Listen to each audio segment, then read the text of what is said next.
Posso migrar de MEI para lucro presumido sem passar pelo Simples Nacional? Eu sou o Danilo, sou contador de valor. No vídeo de hoje eu vou dizer para você que tem um MEI e está pensando em já migrar direto para lucro presumido, quais a atenção que você precisa ter.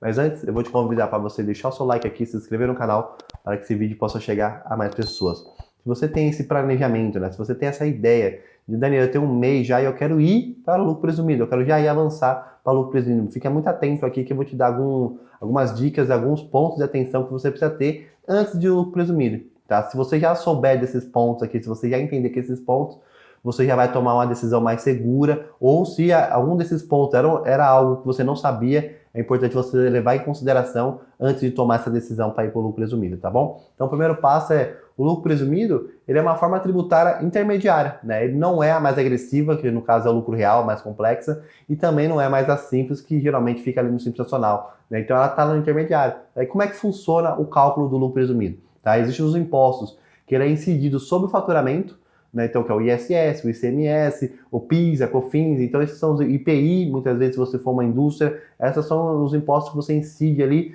sobre o faturamento. Então, emitir nota fiscal, tem que pagar esses impostos, tá?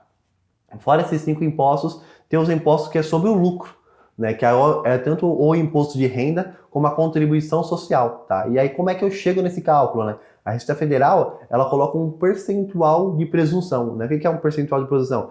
A Receita Federal, né? O governo federal, ela diz o seguinte, olha, para você, o teu lucro estimado é 8% no comércio, por exemplo. Então, pegou o seu faturamento total, aplica-se a alíquota de 8%, vai gerar meio que o meu lucro presumido.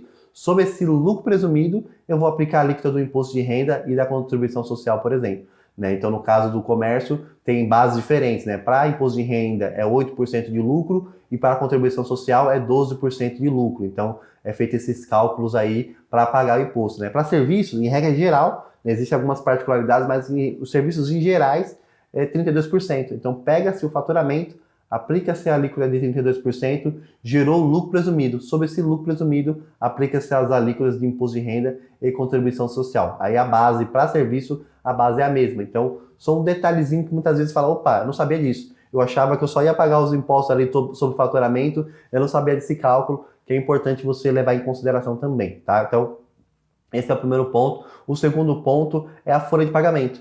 Né? Muitas vezes você tem um funcionário registrado já, né? Você já está ali no MEI com um funcionário registrado, e quando você vai direto para o presumido, a sua carga tributária na folha de pagamento aumenta bastante. Né? Por quê? Passa-se você a ter um imposto chamado INSS patronal, né? A contribuição previdenciária patronal, que é um imposto que você incide baseado, né, na folha de pagamento. Então, se você tiver ali um exemplo, 5 mil reais de folha de pagamento, 10 mil reais de folha de pagamento, você vai pagar um percentual para o INSS sobre aquele folha de pagamento. Né? Sendo que no MEI ou no Simples Nacional, você paga ali sobre o faturamento. Né? No Simples Nacional, por exemplo, é um percentual dentro da sua DAS, do imposto que você paga, tá lá. Então você fica muito atento que o lucro presumido tem essas particularidades.